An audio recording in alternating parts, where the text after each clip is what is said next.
have a twin brother. And so I just remember a lot growing up with my siblings. I have an older sister, a younger brother, and a twin brother.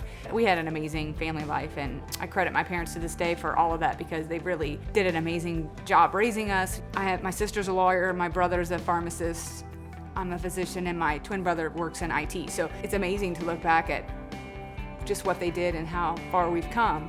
And we are still very, very close as a family. We get together very often. There's 13 grandkids, they all play together. It's a great family life, and I credit my parents to this day for that.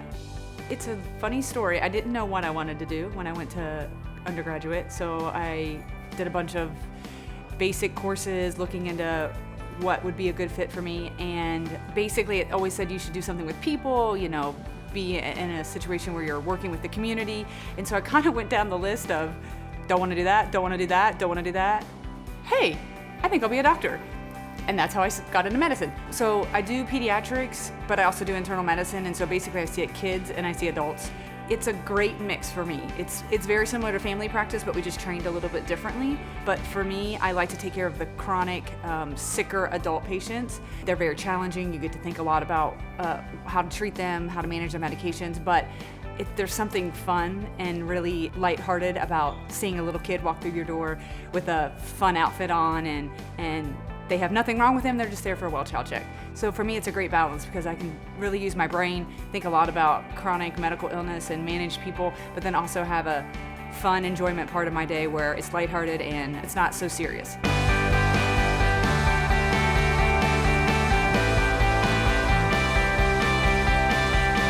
I have a 2.5-year-old and a 9-month-old, and when I decided to start my family, basically, I had been working 4 days a week, and I basically decided I wanted to cut back and work 3 days a week so that I could spend more time with my kids. And St. Elizabeth physicians, my partners, everyone has been overwhelmingly supportive for all of that.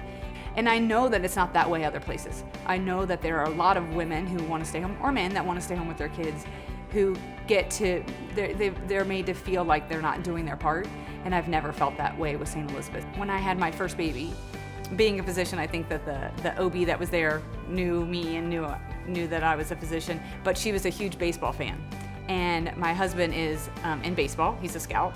So they literally spent like 45 minutes while I'm pushing, talking about baseball, and I kept having to say, hello, I'm having a baby over here.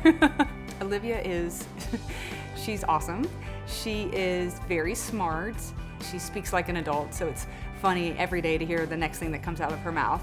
I think every 2.5-year-old requires a lot of attention and entertainment, so she's kind of in that stage now where she constantly wants us to play with her and entertain her, and we have a great time.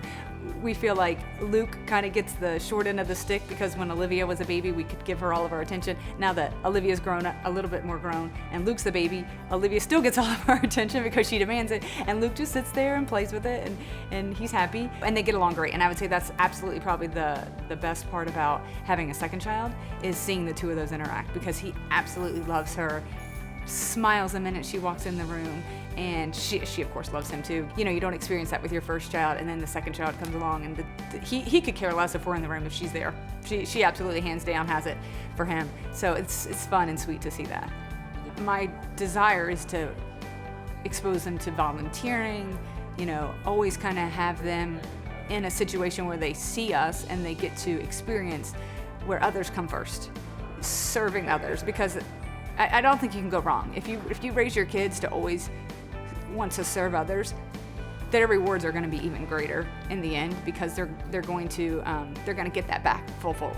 There's an organization here in Cincinnati called Village Life Outreach Project, and I kind of joined up with them in their second year of being an organization. They're 11 years old now, but in residency I traveled twice to Tanzania, Africa.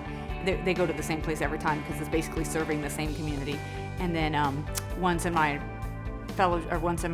chief year, and then once as a physician here, I've traveled to do work. And it's probably been one of the most rewarding experiences I've had, just giving back to others. And like I said, you get so much in return.